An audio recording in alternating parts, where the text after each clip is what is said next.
The applause began before Dominic Rossi reached the podium. Not because people admired him. Because powerful men always applauded first. Crystal chandeliers scattered warm light across the marble ballroom while senators, CEOs, judges, and union leaders stood shoulder to shoulder beneath the crest of the Rossi Foundation. To anyone watching from outside, it looked like another charity gala honoring a billionaire who had rebuilt neighborhoods and funded children's hospitals. Only the people closest to the stage knew every smile in the room had a price. I stood exactly 6 feet behind Dominic's right shoulder. Always 6 feet. Close enough to intercept a bullet. Far enough to remind everyone I wasn't family. 3 years as his chief bodyguard had taught me something strange. The deadliest threats never entered through the front door. They shook your hand first. Dominic adjusted the cuff of his midnight blue tuxedo without looking at me. You've scanned every exit. Twice. The rooftop. Already secured. His jaw tightened. He trusted my work. Just not my questions. That had become our silent routine. He gave orders. I obeyed. Neither of us crossed the invisible wall separating employer from protector. Not anymore. The chairman announced another round of donations. Cameras flashed. Reporters leaned forward. The board members smiled with the polished confidence of people who believed tonight belonged to them. Then the presentation changed. A new slide appeared on the giant screen behind Dominic. No one had approved it. The ballroom fell unusually quiet. A single document filled the screen. An old financial authorization. Signed 21 years ago. Bearing the Rossi family seal. I felt every muscle in Dominic's body freeze before anyone else noticed. Only I knew what that document meant. Only I knew he had spent years making sure no one would ever see it again. Whispers spread across the tables. What is that? Who put it there? Dominic slowly turned. His blue eyes landed on me. Not angry. Not surprised. Just disappointed. As if he had already decided the answer before asking the question. You knew. It wasn't a question. I held his gaze. Yes. You said nothing. I was waiting for the only moment when hiding it would become more dangerous than revealing it. Someone from the board stood abruptly. Dominic, what exactly are we looking at? Another voice followed. Is this authentic? Then another. Who leaked confidential family records? The room that had celebrated him 30 seconds earlier now sounded like a courtroom. Dominic never looked away from me. You should have trusted me. I did. No. His voice became quieter. You trusted your own judgment. Around us, security teams instinctively reached for their earpieces. Board members began arguing. Investors demanded answers. News cameras zoomed toward the stage like predators smelling blood. I knew exactly what would happen next. Not because I feared Dominic. Because I understood him better than anyone in the room. He would choose control before emotion. Every time. He removed the silver security badge clipped inside my jacket. The movement was almost gentle. Too gentle. From this moment forward, he said into the microphone, his voice carrying effortlessly across the silent ballroom, Ava Brooks no longer serves the Rossi organization. A collective gasp swept through the audience. Some looked shocked. Others relieved. A few smiled. Especially the people who had spent years trying to replace me. I accepted the badge without resisting. No explanation. No defense. No accusation. Only one sentence escaped my lips.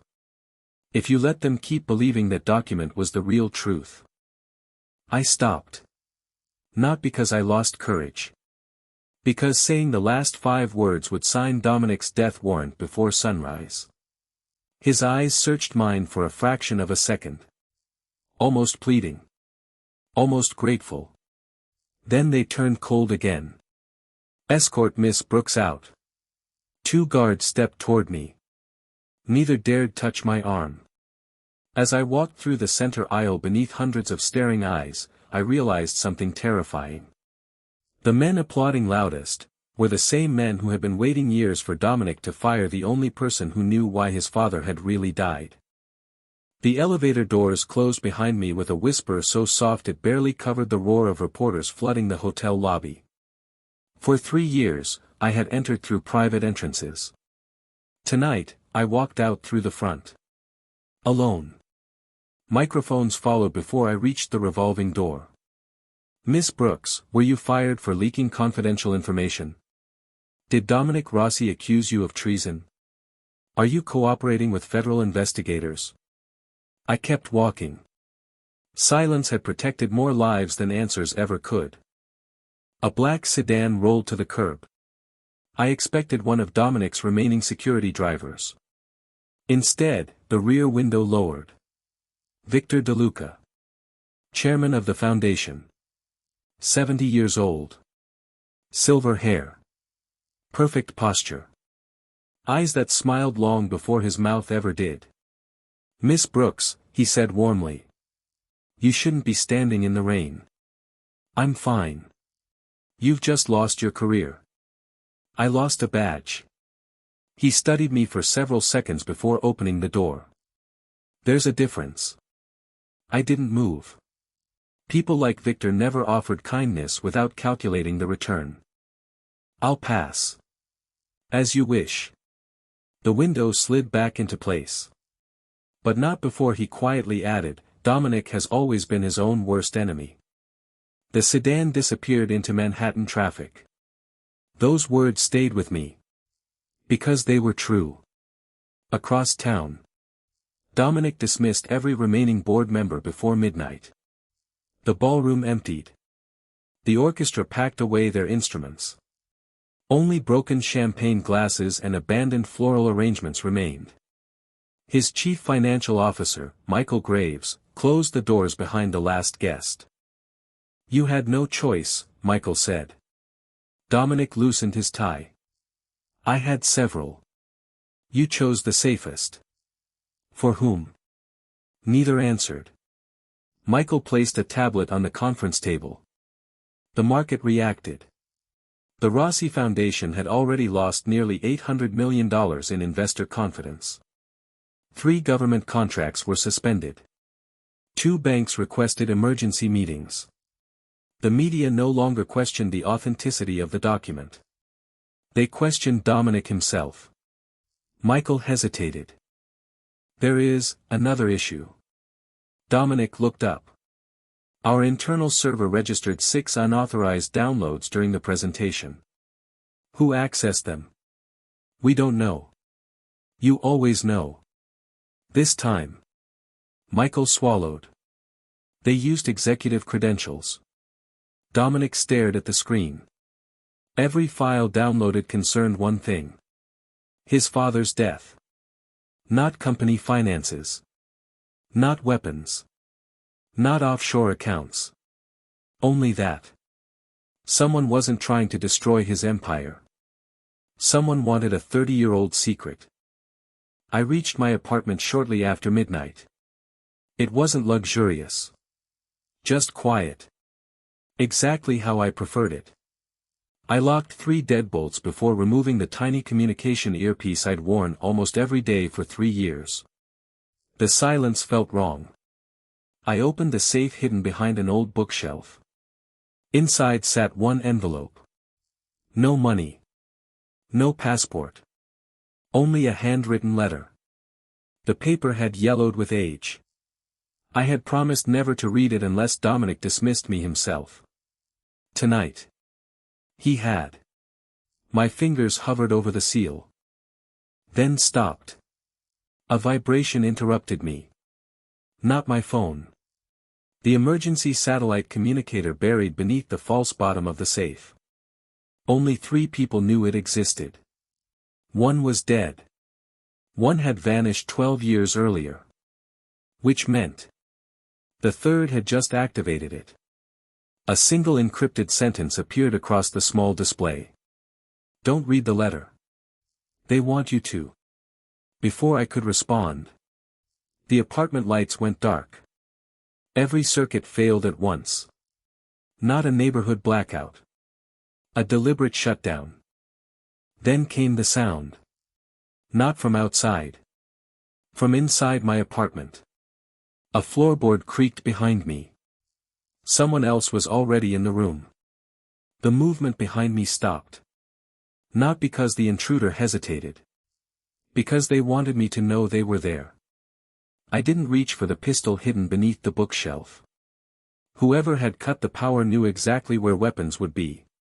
Instead, I picked up the brass desk lamp with my left hand and slowly stepped sideways, forcing my back toward the concrete wall.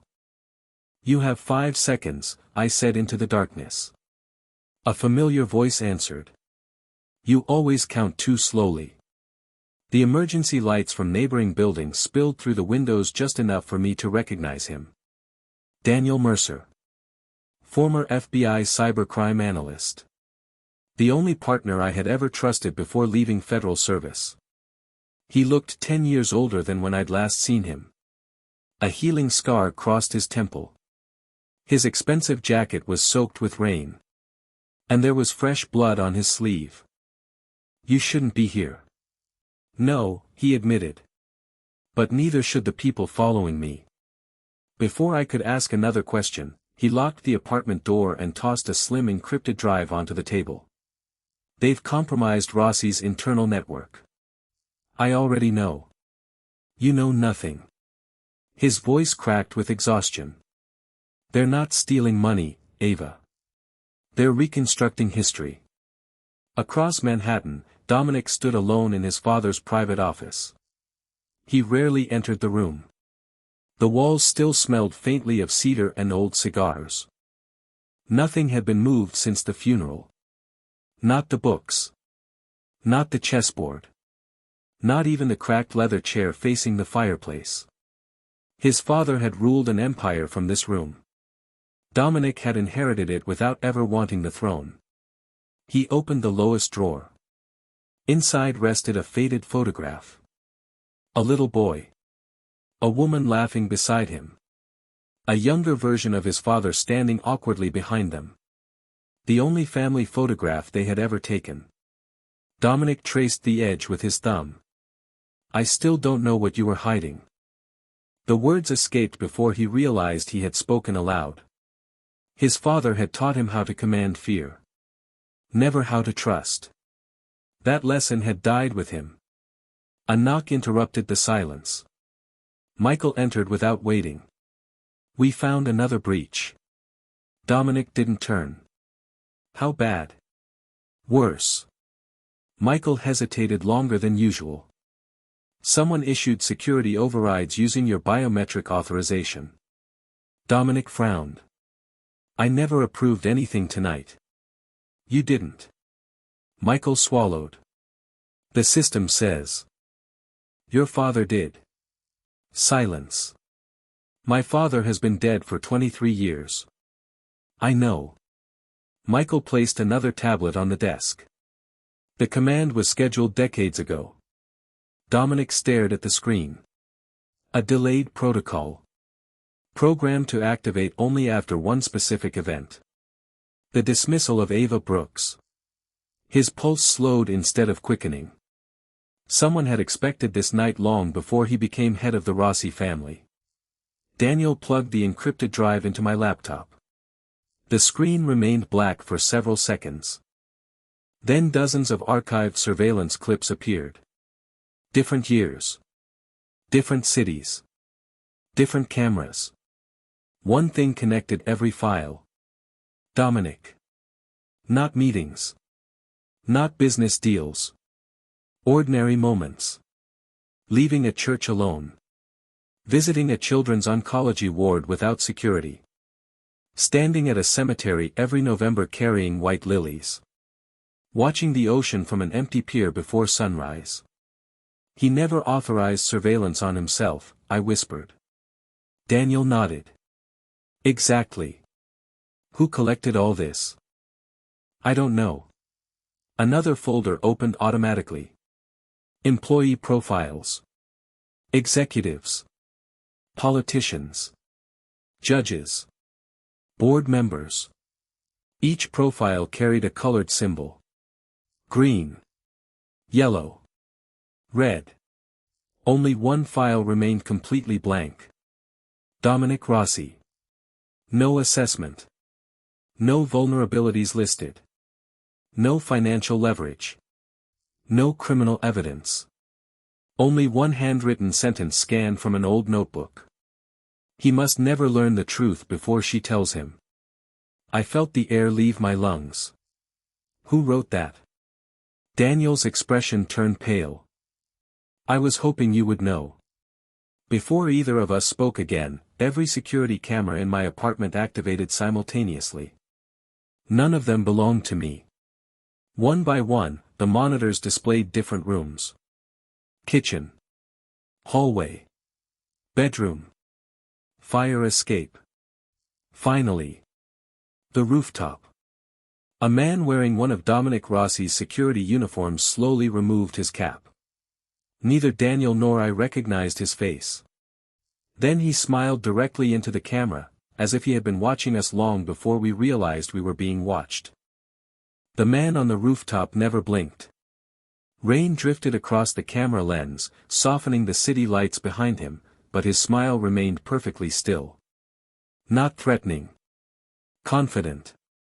Like someone who had already won. Then every monitor went black at once. Daniel ripped the power cable from the laptop. Don't reconnect it. Why? Because they wanted us to see that. A second later, my apartment intercom buzzed. Once. Twice. 3 times. No visitor ever used that pattern. Only someone who knew my old federal emergency signal. Daniel reached for his sidearm. I stopped him. If they wanted us dead, they wouldn't ring the bell. I walked toward the intercom. Who is it? A woman's voice answered. Calm. Professional. I have a delivery for Miss Ava Brooks. I didn't order anything. I know. Silence followed. Then one sentence. He said you'd recognize the handwriting. My stomach tightened. There was only one person who still wrote letters instead of sending encrypted messages. Dominic. Across the river, Dominic sat through the emergency board meeting he never wanted. The directors no longer spoke like allies. They spoke like shareholders watching confidence collapse. Victor DeLuca folded his hands. The foundation's reputation is bleeding. Another executive nodded. Your decision tonight created uncertainty. It created headlines, someone else corrected. Dominic remained silent. Silence often forced people to reveal more than arguments. Victor leaned forward. We can stabilize everything. How? Publicly accuse Ava Brooks of acting alone. Several heads nodded immediately. She leaked confidential records. She endangered investors. She violated organizational trust. Dominic finally looked up. No. The room stiffened. Michael spoke carefully.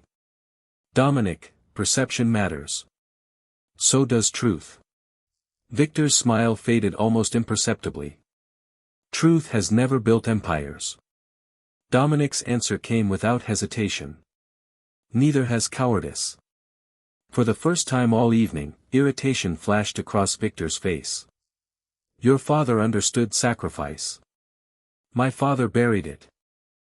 The room fell silent. Dominic stood. This meeting is over.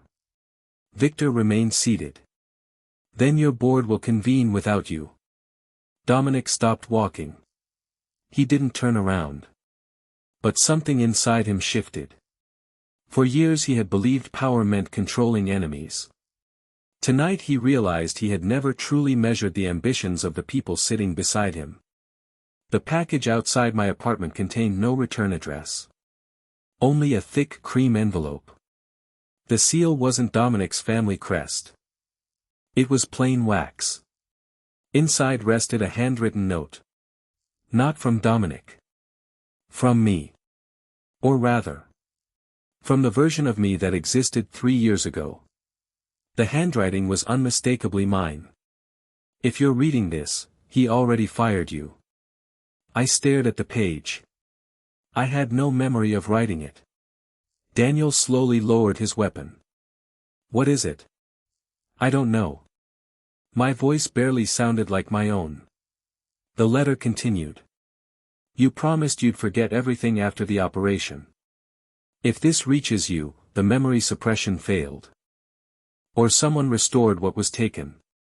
A cold sensation crawled across my spine. Memory suppression? Daniel looked as shocked as I felt. You never told me about this. Because I don't remember it.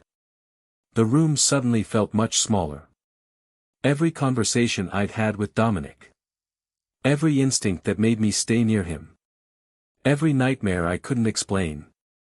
What if they weren't coincidences? What if someone had deliberately removed part of my past? Before I could read another line, my phone vibrated. Unknown number. One image. Nothing else. It showed Dominic leaving Rossi Tower alone. No security convoy. No bodyguards. No armored vehicle. Just him. Walking toward St. Gabriel's Cemetery with a bouquet of white lilies. The timestamp read. 3 minutes from now. I looked at Daniel. He never goes there without protection. Daniel's expression hardened. Then this isn't a photograph. What is it? It's an invitation. As another message appeared beneath the image. If you want the truth back, let him reach the grave alone. The cemetery overlooked the Hudson like it had forgotten the city existed. No sirens. No traffic. Only rows of weathered stone washed silver by the early morning rain. I spotted Dominic before he reached the iron gate. He wasn't wearing the tailored overcoat his staff usually insisted on. Just a charcoal suit already darkened by the rain and a bouquet of white lilies clutched in one hand. No bodyguards. No armored SUV. No surveillance team. For the first time in 3 years. He looked like an ordinary son visiting his parents. That frightened me more than any armed convoy ever had. Daniel caught my sleeve. If this is a trap, you're walking into it. I know. And if he sees you? I'll deal with that. I crossed the street before he could argue. Dominic stopped without turning around. I told them not to follow me. His voice was calm. He had mistaken my footsteps for one of his remaining guards. They listened. I didn't. A long silence settled between us. Rain dripped from the lilies. Finally, he looked back. For a moment neither of us spoke. There was no anger in his face anymore. Only exhaustion. You should have left the city. You should have kept your security detail. His mouth almost curved into a smile. Still giving orders. Still ignoring them. Another silence. Different this time. Less hostile. Almost familiar. He glanced toward the grave. I come here every year. I know. I never asked how you knew. You never asked a lot of things. That landed harder than I intended. He looked away. I wasn't good at asking. No. You weren't. For the first time since I'd met Dominic Rossi. He didn't defend himself. He knelt before the headstone. Anthony Rossi. Beloved husband. Beloved father. The dates never bothered him. The inscription always did.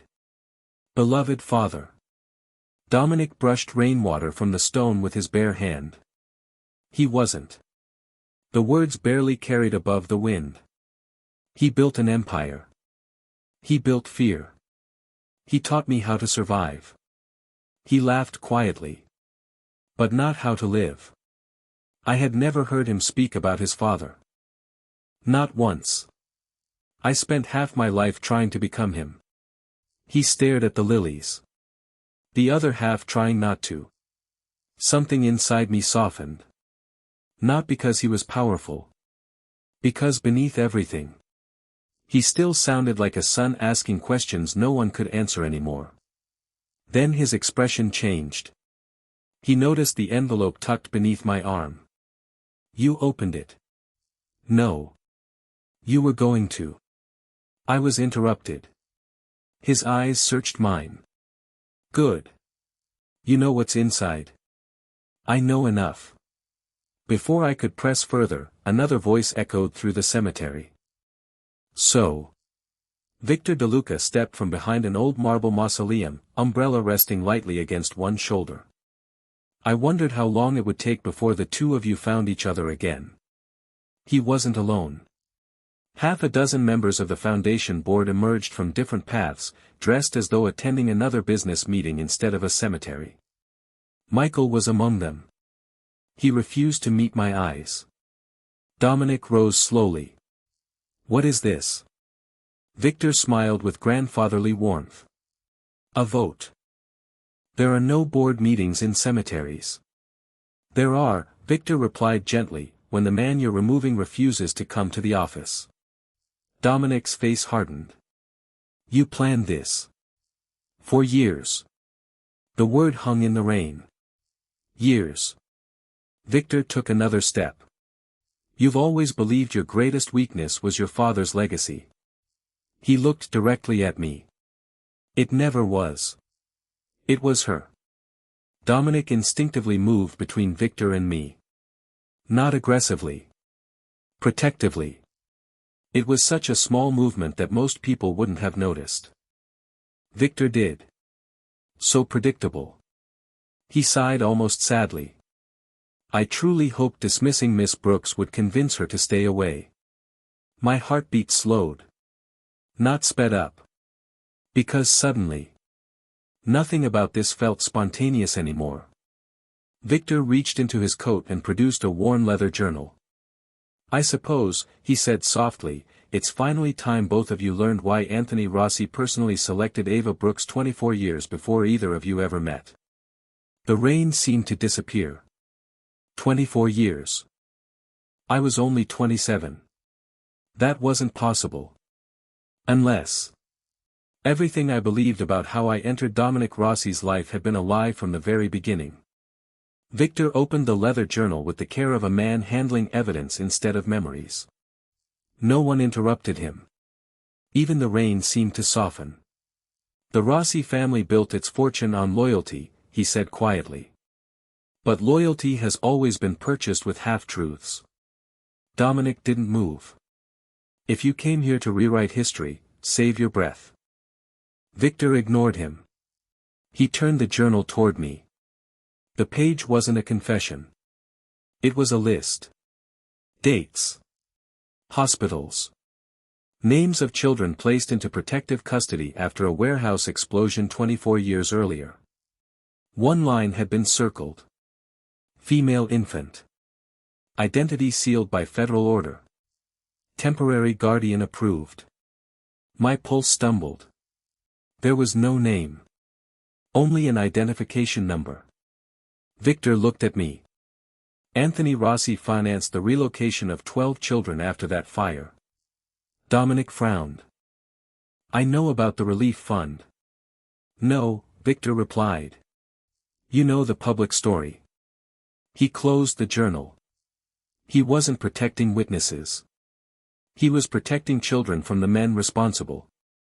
For the first time, uncertainty crossed Dominic's face. My father never mentioned children. Because he failed them. The words landed like stones.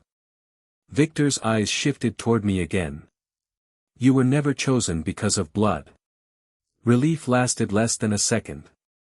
You were chosen because your mother died trying to expose the same organization now trying to erase Dominic. The cemetery disappeared around me.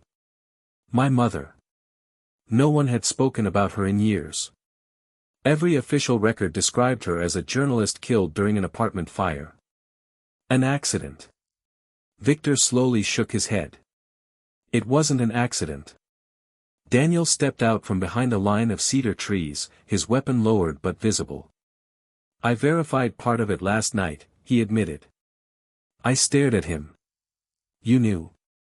I knew enough to doubt the official files. My throat tightened. You should have told me. I couldn't prove it. Dominic looked from Daniel to me, then back to Victor. So what does any of this have to do with Ava protecting me? Victor smiled sadly. Everything. He reached into the journal and removed a folded photograph. It showed a fundraising banquet from decades earlier.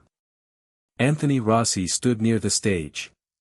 Beside him, a woman with dark curly hair, smiling despite the camera. My mother. Across the room stood another man. Younger. Broad shoulders. Military posture. Dominic leaned closer. I know that face.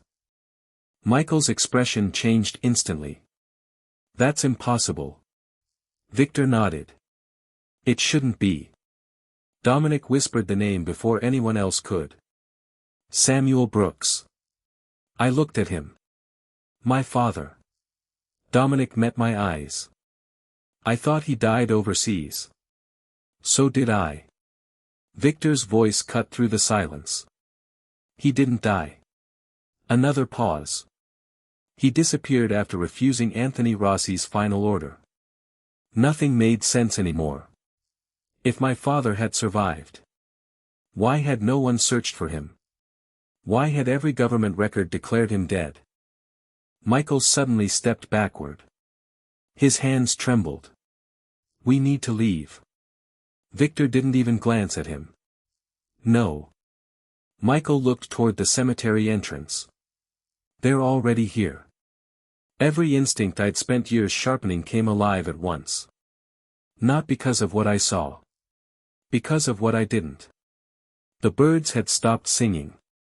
The maintenance workers had vanished. Even the distant traffic noise had faded. Dominic noticed it too. Without a word, he moved beside me instead of in front of me. Not shielding me. Standing with me. It was the first decision he'd made all day that wasn't driven by pride. It was driven by trust. Then a voice echoed from the loudspeaker mounted near the cemetery chapel. Calm. Distorted. Almost amused. Mr. Rossi. A pause. Thank you for firing the only bodyguard capable of stopping what happens next. The chapel doors slowly opened. Inside sat a single wooden chair.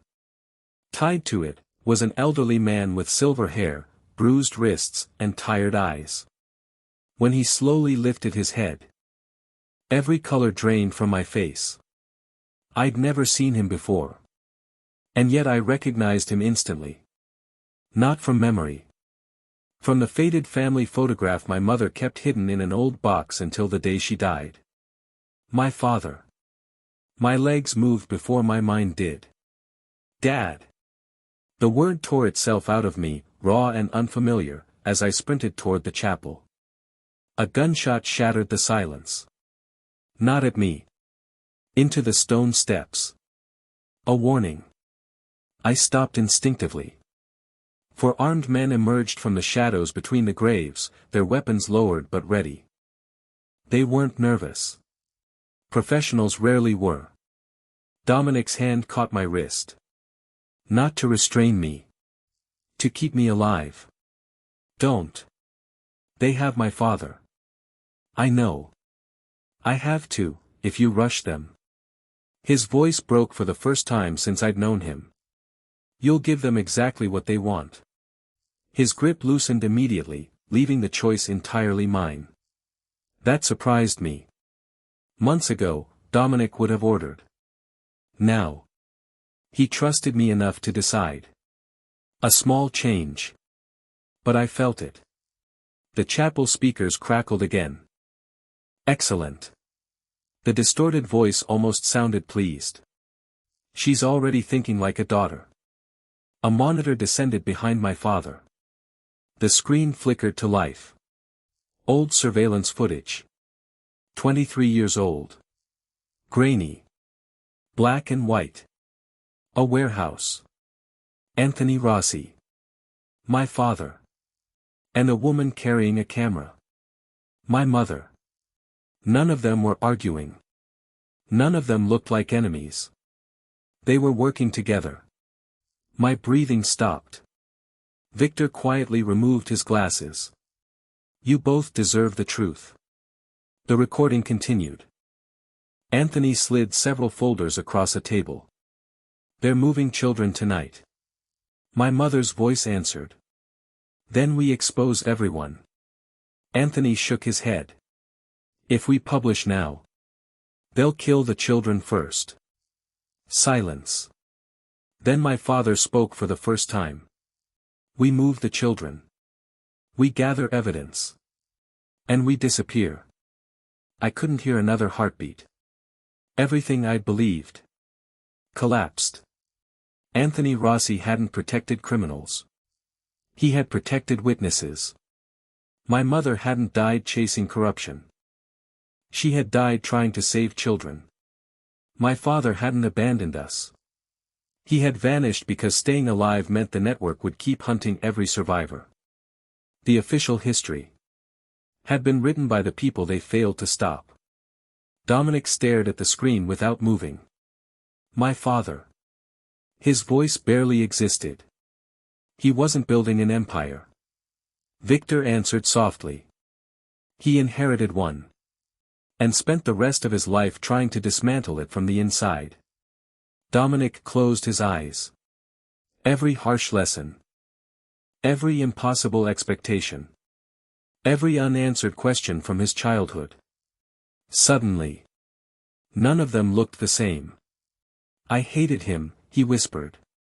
Victor nodded. He knew. I thought he loved power more than me. He loved keeping you alive. The weight of that realization almost folded Dominic in half.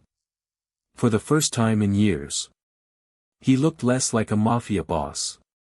And more like a son mourning the wrong man. The speakers clicked again. Touching. A slow clap echoed through the chapel. But history has one unfortunate habit. It leaves behind witnesses. One of the gunmen stepped behind my father and pressed a knife against the ropes binding his wrists. Not his throat. The ropes. A deliberate message. They didn't need him dead. Not yet. They needed him seen. Then another figure emerged from the chapel. Michael. Dominic's chief financial officer. The man who had stood beside him for 15 years. He looked exhausted. Ashamed.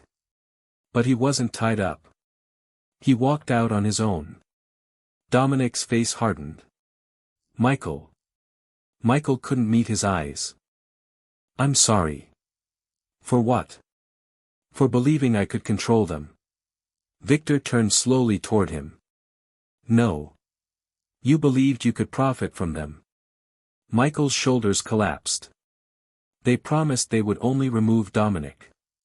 They said no one else would get hurt. Victor laughed quietly. The greedy always think evil comes with contracts. Michael looked at Dominic, tears filling his eyes. They've planted explosives beneath the chapel. My blood froze. They're connected to pressure sensors. If your father stands. Michael swallowed. The chapel collapses. If he stays seated. The explosives still detonate in 7 minutes. No one spoke. 7 minutes. One impossible choice. Save my father. Or trigger the explosion. Then my father slowly lifted his head. He looked directly at Dominic. Not at me. At Dominic. And with remarkable calm. He said the one sentence none of us were prepared to hear. Your father made me promise. That if this day ever came. You would let me die. No. The word left Dominic before anyone else could speak. Quiet. Steady. Absolute. For years I had watched him negotiate with politicians, rival syndicates, and men who believed violence solved every problem. He always calculated. Always compromised. Not today. My father doesn't get to decide who dies anymore, he said. Samuel Brooks looked at him with tired eyes. Dominic, listen to me. No. You don't understand. I understand better than you think. He stepped closer to the chapel entrance. Every rifle tracked his movement. Every heartbeat seemed louder than the rain. I've spent my entire life honoring dead men by repeating their mistakes. His voice carried across the cemetery. I won't honor either of you that way. Something changed inside me. Not because he sounded fearless. Because he sounded free. For the first time. Dominic Rossi wasn't trying to become his father. He was choosing the man he wanted to be. Victor slowly removed his umbrella. You've finally learned the lesson Anthony wanted. Dominic looked at him. You knew all along. I knew enough. You let me hate him. No.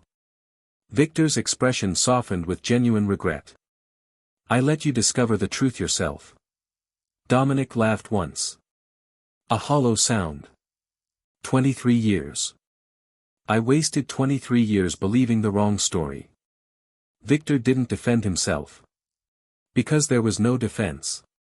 Only consequences. Daniel suddenly crouched beside the chapel steps. His fingers brushed the old stone foundation. They're lying. Everyone turned. What? Daniel pointed beneath the wooden floor. The explosives are real. But not the pressure sensors. Michael frowned. I saw the schematics. You saw the version they wanted you to see. Daniel reached beneath a loose floorboard and pulled free a thin fiber optic cable. It isn't connected to the chair. It's connected to the electrical junction. Hope surged through me. Then disappeared. Because the timer on the chapel wall kept counting. 3 minutes. 41 seconds. The bombs were still armed. Just differently. Daniel looked at Dominic. We can save him. How? We have to reach the basement. Victor's face changed. For the first time. He looked afraid. You can't. Dominic noticed. You don't fear the explosives. He stared directly at Victor. You fear what's underneath. Silence answered him. Dominic didn't wait. He sprinted toward the side entrance. I followed. The armed men reacted instantly. 2 moved to intercept. The first grabbed my shoulder. Training took over. I pivoted, trapped his wrist, redirected his momentum, and sent him crashing into a stone bench. The second reached for Dominic. Before I could move, Samuel Brooks shouted from inside the chapel. Left. Dominic instinctively stepped sideways. A hidden blade flashed past where his ribs had been a heartbeat earlier. Samuel hadn't saved himself. He'd saved Dominic. The basement door splintered under Dominic's shoulder. Dust filled the air. The smell hit us first. Old concrete. Machine oil. Forgotten decades. A narrow tunnel stretched beneath the chapel. Rows of metal filing cabinets lined both walls. Not explosives. Archives. Thousands of documents. Photographs. Court records. Financial ledgers. Names. Children. Judges. Politicians. Evidence. Enough to destroy an international criminal network. Daniel stopped breathing. My God. This was never about killing anyone.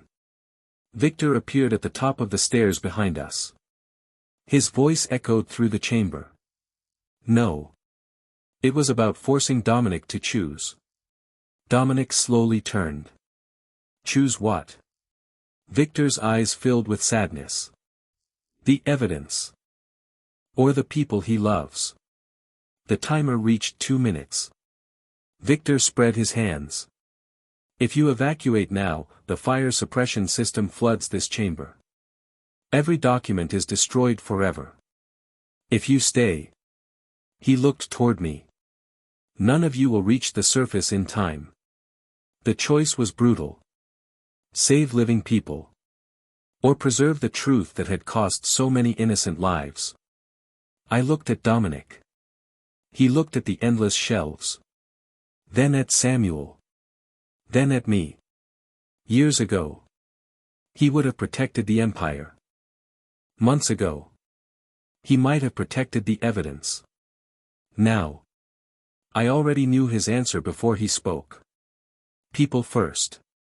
He reached for my hand. Not because he needed protection. Because he refused to leave anyone behind. But as we turned toward the stairs. A small voice echoed from deeper inside the archive. Weak. Terrified. Please. Is someone there? Every one of us froze. That voice didn't belong to any of us. Someone else was still alive beneath the chapel. The voice came again. Fainter this time. Please. Daniel raised his flashlight toward the back of the archive. Hidden behind decades of dust and rusted filing cabinets stood a reinforced steel door. No lock. Only an old mechanical wheel. Dominic grabbed it without hesitation. It won't open, Victor warned quietly. It hasn't been touched in 23 years. Dominic ignored him. Together, Samuel and I stepped beside him. 3 pairs of hands. One final effort. The wheel groaned. Metal screamed against metal. Then. The door finally gave way. Inside sat a woman in her late 60s. Thin. Exhausted. But alive. Beside her were dozens of carefully labeled storage boxes. Photographs. Original witness statements. Audio recordings. Birth certificates. Everything the network had spent decades trying to erase. She looked directly at Samuel. You came back. His knees almost gave out. I'm sorry it took this long. She smiled through tears. You kept your promise. I looked between them. You know each other? Samuel nodded. This is Eleanor Grant. The federal prosecutor who refused to destroy the evidence. Everyone in the room fell silent. The dead witness they had all been searching for. Had never died. She had been hidden beneath the chapel all these years. Not as a prisoner. As the final guardian of the truth. The timer reached 43 seconds. Daniel finally found the real detonator. Not connected to the archives. Not connected to the chair. Hidden inside the electrical control panel exactly as he suspected. He ripped the ignition module free. Nothing happened. 27 seconds. The timer continued. Michael stepped forward. It has a backup battery. I know. I installed it. Dominic looked at him. You still can stop it. Michael slowly nodded. But only manually. There won't be enough time. Dominic stepped toward the panel. I'll do it. No. The word came from me before I realized I'd spoken. You've spent your whole life believing every burden belongs to you. He met my eyes. I can't ask someone else. You didn't. I walked beside him. We decide together. For a long moment neither of us moved. No speeches.